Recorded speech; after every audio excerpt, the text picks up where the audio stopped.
Amigos, recentemente eu fui agraciado com um conteúdo muito legal no YouTube que eu descobri, que o pessoal mandou lá no nosso Discord já há um tempo e que agora eu comecei a acompanhar assiduamente o conteúdo de Hiroshi Satoi, que é um professor de desenho, um artista e que tem produzido um conteúdo muito, muito, muito legal aqui no YouTube e que eu queria indicar para vocês. Então eu recomendo 100% que vocês acompanhem aí o canal do Hiroshi. Os vídeos dele são excelentes, muito bem embasados e eu gosto bastante de ouvir ele falar sobre ensino de desenho. Então, por favor, acompanhem o canal do Hiroshi. Se vocês ainda não são inscritos, eu peço que vocês se inscrevam lá. Se vocês gostarem do conteúdo, a gente vai assistir aqui junto. Mas entra lá, faz um comentário, faz a sua inscrição, porque de verdade é um conteúdo excelente, tá bom? Deixa eu passar aqui, o chatzinho. Deixa eu postar aqui pra vocês o link. Mas o link também eu vou deixar na descrição, tá? Eu mandei o link para o vídeo, mas lembrem-se de se inscrever no canal do Hiroshi, por favor. Beleza? Vamos assistir junto, que eu acho que é muito interessante. Eu já assisti esse vídeo, mas eu queria trazer aqui pra vocês porque ele abre uma discussão muito importante sobre o ensino de arte. O nome do vídeo é Vale a pena fazer um curso de desenho? Spoiler, sim. Mas depende. Mas vamos conversar sobre isso, tá bom? Vamos lá. Vale a pena fazer um curso de desenho? Como educador e professor de desenho, essa é uma pergunta que eu escuto muito. E geralmente ela vem de uma pessoa que tem muita vontade de aprender a desenhar, mas tem medo de gastar o seu dinheiro em algo que, aos olhos do mundo em que a gente vive, é visto como inútil ou uma perda de tempo. E embora muita gente faça essa pergunta, poucas refletem sobre o que elas querem em relação ao desenho. Qual o objetivo que você busca nesse processo educativo? E falo processo educativo porque, embora a ideia de curso hoje, principalmente na internet, tenha sido bastante banalizado, a ideia de um curso ainda pressupõe um processo de aprendizado a partir de um percurso que envolve metodologias de ensino, práticas pedagógicas, um bom professor, com bons materiais, boas referências e Eu vou deixar ele falar, obviamente, mas eu queria trazer isso para cá porque às vezes a gente não para refletir sobre por que a gente quer aprender a desenhar, né? E a resposta para isso geralmente é uma resposta para um problema que o capitalismo, obviamente, traz pra gente, certo? Então eu preciso aprender a desenhar porque eu preciso ganhar dinheiro logo. Porque, no meu caso, era a única coisa que eu sabia fazer mais ou menos bem na época do ensino médio e tereréu. Então, naquela pressão de você precisar obrigatoriamente escolher uma profissão, eu fui estudar desenho. E aí eu fui atrás de conteúdo a respeito disso, né? uma boa didática, que vai te acompanhar ao longo da sua formação. O problema é que não só o objetivo não está claro na cabeça do estudante, como às vezes também não está muito claro na cabeça do professor, que confunde algumas definições em torno da prática artística que influenciam muito na forma como você, enquanto professor, vai construir a relação entre o estudante e a teoria e a prática. Guilty. E eu sou culpado por isso também, tá? Sou culpado por isso também. Beleza? Vamos seguir. Só um adendo, né? Por quê? Porque o ensino de arte que eu propus e sempre trouxe aqui pro YouTube, de certa forma também, é um ensino de arte muito focado no que o mercado quer, né? No que o mercado precisa e tentar ajudar as pessoas a conseguir algum trampo e tentar ganhar alguma grana com isso, né? Ou pelo menos, se já está trabalhando com isso, melhorar um pouco o seu trabalho para pegar trabalhos melhores e ganhar um pouco melhor e ter uma condição de vida melhor para aquela pessoa e para aquela família. Mas eu, de novo, nunca parei para refletir sobre esse algo a mais. Eu nunca trouxe esse debate aqui nas lives, a gente acaba não falando tanto sobre isso, né? Mas com o chacoalhão das IAs e tal que aconteceu no nosso meio, com certeza a gente para fazer esses questionamentos, certo? Sobre por que a gente está aprendendo essas coisas e se é realmente isso que a gente quer fazer como profissão ou se isso vai se tornar, às vezes, um hábito, um hobby ou alguma coisa que a gente quer fazer apenas para se expressar, né? Vamos lá. Você não usa o método Paulo Freire? Uso sim, Caio. É verdade, desculpa. Vamos lá.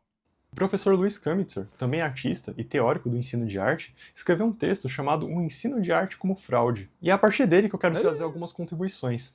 Peraí, será que o Hiroshi tá falando que Eu sou uma fraude? Foi uma indireta, seu Hiroshi? Para você que é desenhista Desculpa, e pensa em brincando. fazer um curso, ou para você que, assim como eu, é professor, é arte educador, trabalha em algum ateliê ou algo do tipo. Ele fez esse vídeo pra mim. Eu sei que ele fez pra mim. Tô brincando. Eu sou o Hiro, artista, pesquisador e professor de desenho. Aqui eu falo sobre Fica arte, até o final do vídeo. educação. Se essa é a sua primeira vez no canal, já deixa um like e se inscreve. Quando a gente pensa na ideia de estudar desenho, a gente já se depara com uma série de problemas e questionamentos. O primeiro, geralmente é possível aprender a desenhar? Eu já Sim. fiz um outro vídeo discutindo essa questão, mas em resumo, a resposta é sempre sim. Assim como Yes. aprender a ler, escrever Acertei. ou aprender matemática básica, que são conhecimentos fundamentais para garantir a dignidade intelectual de qualquer pessoa, aprender a enxergar como artista e traduzir visualmente o que se vê no papel por meio do desenho é também um conhecimento que pode ser desenvolvido por toda pessoa que queira. E toda profissão também, tá? Eu acho que é uma forma muito complementar a qualquer profissão, cara. Se você pensar em qualquer profissão aí... Desculpa, eu tô falando de mercado de novo. Qualquer pessoa, né? Fazer isso. Seguir. Mas esse engano acontece com muita frequência no modelo de sociedade em que a gente vive hoje. Porque a gente vive sob a lógica equivocada e elitista de colocar a prática artística como algo que é exclusivo de algumas pessoas, de que é preciso ter nascido com algum talento para que isso seja possível nas nossas vidas. E eu já discuti isso em um outro vídeo aqui do canal principal, que é essa questão do talento, né? E esse talento, a forma que eu enxergo é simplesmente pensar que é uma aptidão a continuar tentando. No final das contas é mais ou menos isso, né? Porque quando uma pessoa fala que não consegue desenhar nenhuma casinha ou um boneco palito, é porque provavelmente aquela pessoa ela não tem aquela vontade real de prosseguir tentando e aprendendo outras formas de desenho, e arriscando, e errando, e lidando com aquela frustração para melhorar. O talento seria simplesmente uma pessoa que não se importa com isso e vai desenhar porque ela gosta daquela sensação, né? No final das contas é mais ou menos isso. Mas eu sou super a favor, e concordo 100% nesse quesito de que qualquer pessoa pode desenhar, cara. Eu acho que isso é maravilhoso, né? Ah, não, ele tá aqui no chat. Ai, meu Deus. Não, ele tá aqui no chat. Oi, Hiro, tudo bem, cara? Muito prazer que você tá aí, meu amigo. Você tem lacinho, hein? Olha que bonitinho. Tá, vamos lá, vamos continuar. Quando, na prática, a gente sabe que a maior parte dos problemas está muito mais ligado à falta de acesso que as pessoas Exato. têm ao estudo do desenho. Além da falta de tempo, principalmente de adultos, que não conseguem conciliar o trabalho e as obrigações da vida adulta com uma prática do nosso tempo livre que exige muito do nosso tempo, que é a arte. E eu sei que você vai dizer que hoje o acesso é muito mais facilitado por conta da internet e das milhões de vídeos e tutoriais que você tem por aí nas redes sociais, mas não é bem assim, e eu ainda vou voltar nisso nesse vídeo. Beleza. Então, um outro problema importante aqui é um problema de definição. A forma como a arte é definida hoje funciona contra as pessoas e não a favor delas. Porque se pensa a arte pela ótica da mercadoria e não a partir da educação artística. Sim, mas é o que eu falei, eu já fiz a minha culpa aqui. Eu tenho culpa no cartório sobre isso. Mas é com a melhor das intenções. Mas eu tenho culpa no cartório sobre isso. E quando você pensa na arte como mercadoria, facilmente a gente cai numa contradição no momento em que a gente tenta definir o que é a arte. Porque se a arte é expressão, por exemplo, se a arte é subjetividade, é criatividade, ou qualquer coisa que vá além da técnica e da objetividade, para além das necessidades imediatas do mercado, ou de produtos de uma empresa, como é que a gente pode, no processo de ensinar a fazer arte, ter como finalidade conferir ao estudante não um meio de expressão artística, mas uma ferramenta para você vender a sua força de trabalho em troca de salário? Exatamente, cara. E até como professor, é difícil a gente até trocar essa mentalidade, ou pelo menos incentivar um pensamento mais profundo e reflexivo do próprio aluno a respeito disso, porque muitas pessoas começam a desenhar, especialmente na época que eu fiz mentoria, né? Muitas pessoas vinham me procurar falando assim, eu queria trabalhar com splash art, porque eu comecei a desenhar por causa de LOL. E até você tentar, pelo menos, desconstruir esse pensamento pra sacar que, beleza, a pessoa pode gostar do LoL, ela pode querer trabalhar com isso, mas que a arte pode ser muito mais ampla do que isso. E até trabalhar com isso também pode ser muito mais amplo e mais interessante do que isso. É bem complicado, né, cara? É bem difícil.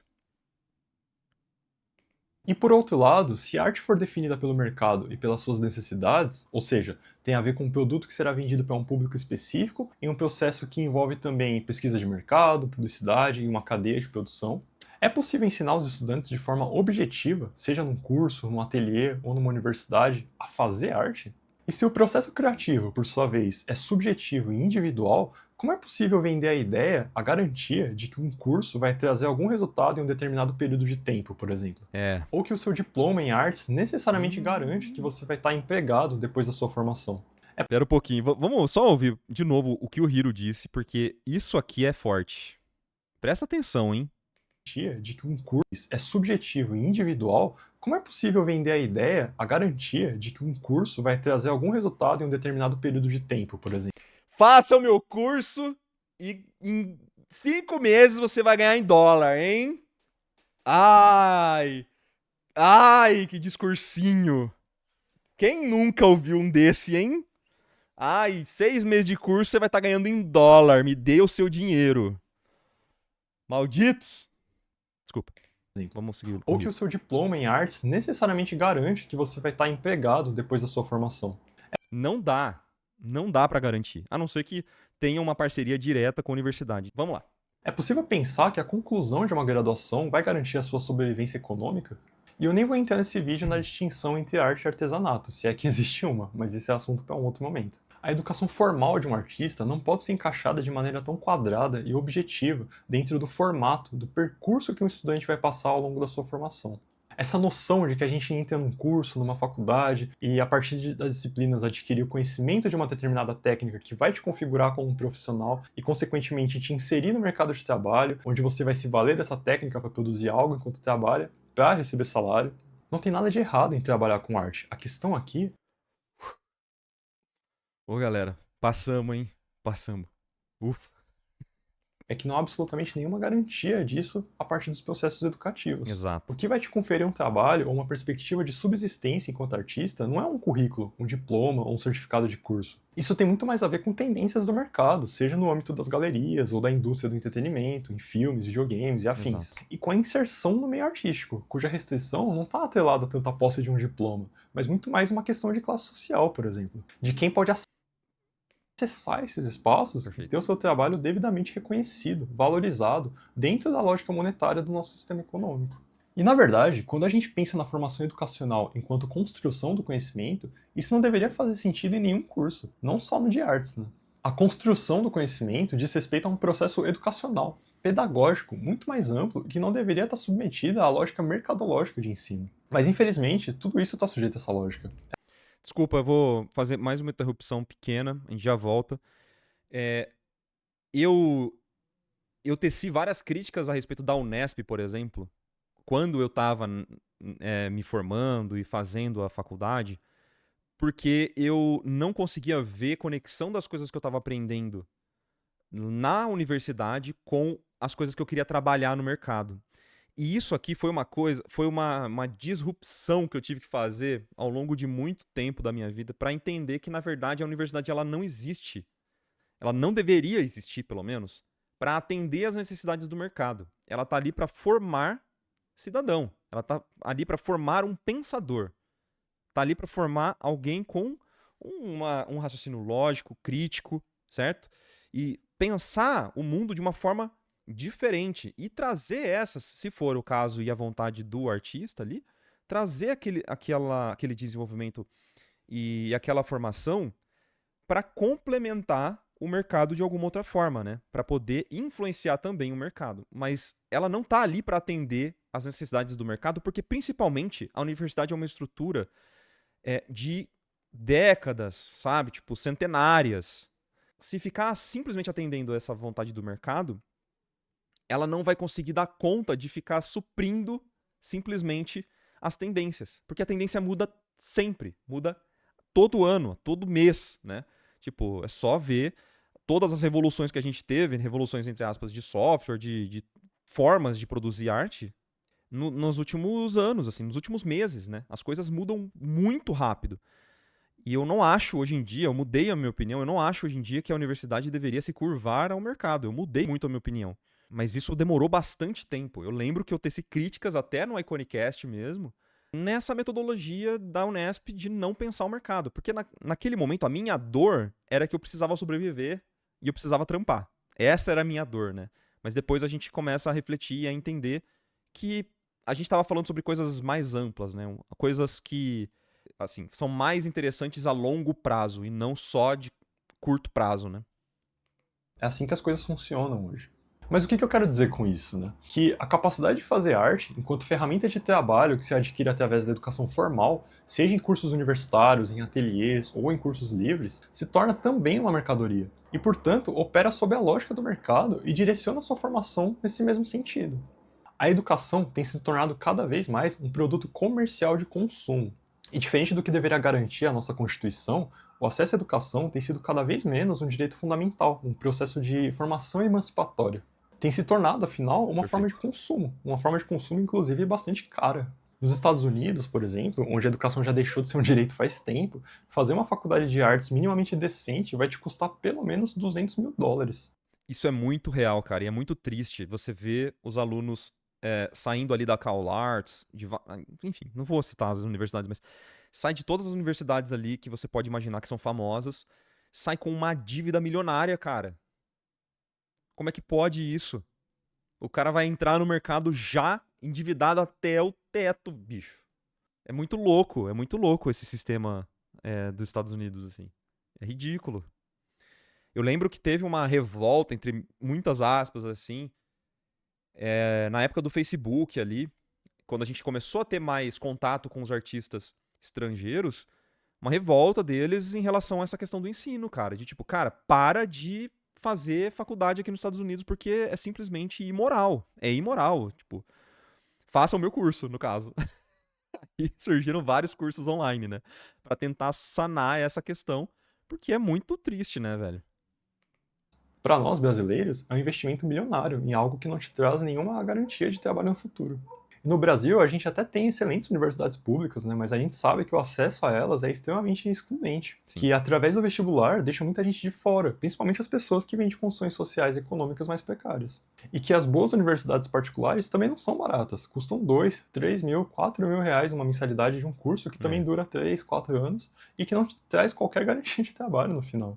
E a gente nem precisa pensar só em universidades. Para mim, o pior é a avalanche de cursos caríssimos e extremamente elitizados que a gente tem na internet hoje. Cursos custando 5, 6, 10 mil reais para ter acesso a fundamentos básicos do desenho. Numa sala de aula em que a escola soca dezenas de estudantes numa chamada de vídeo e que nunca vai conseguir dar a devida atenção às suas necessidades.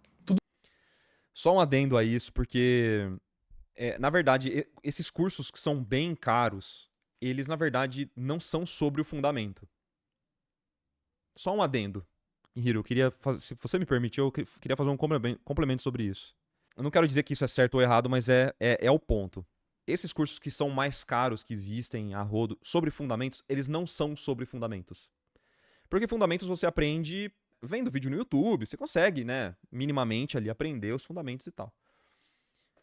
Os cursos custam esse valor por causa do acesso. Acesso aos professores, acesso à turma, acesso que, obviamente, ele vai priorizar ali quem vai poder pagar, né?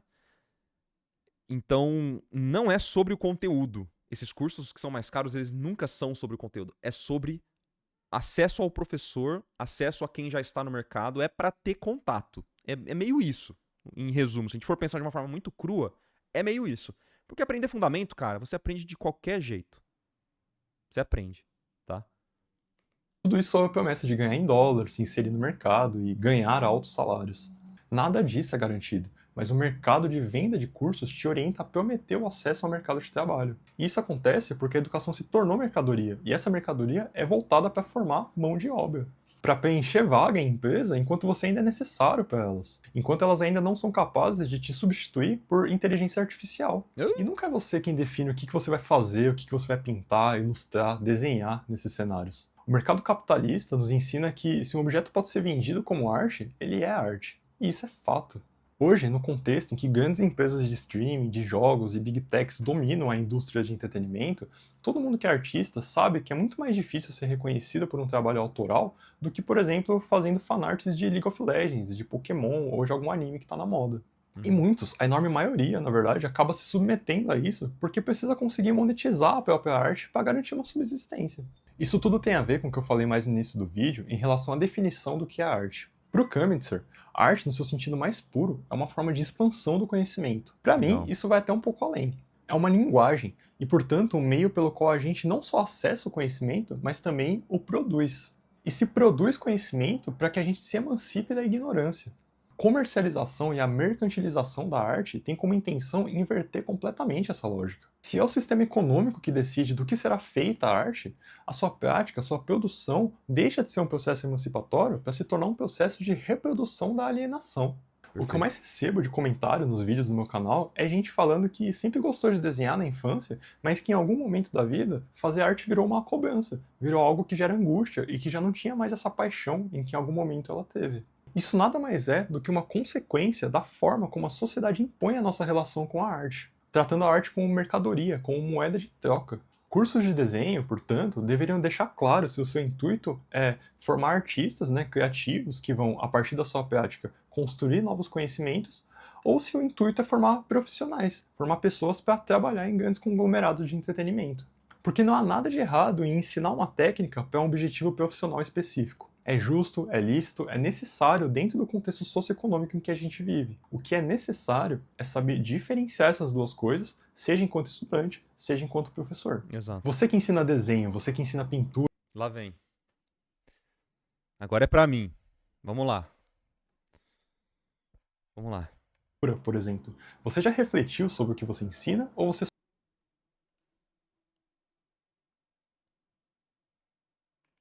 que ensina desenho, você que ensina pintura, por exemplo, você já refletiu sobre o que você ensina ou você só repassa aquilo que você aprendeu a repetir?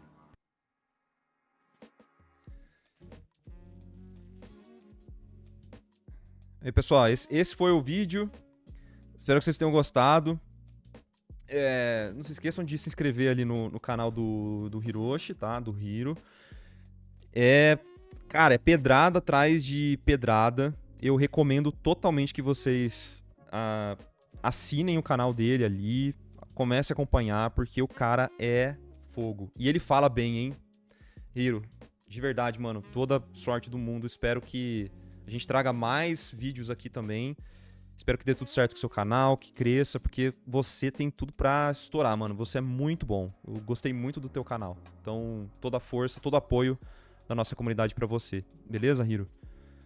É isso, eu vou dormir com essa, mano. Eu vou dormir com essa, eu não consigo. Eu não consigo mais. Eu não consigo. Mas, ó, aplausos. Eu quero aplausos. Aplausos pro Hiro. Essa foi forte. Alto.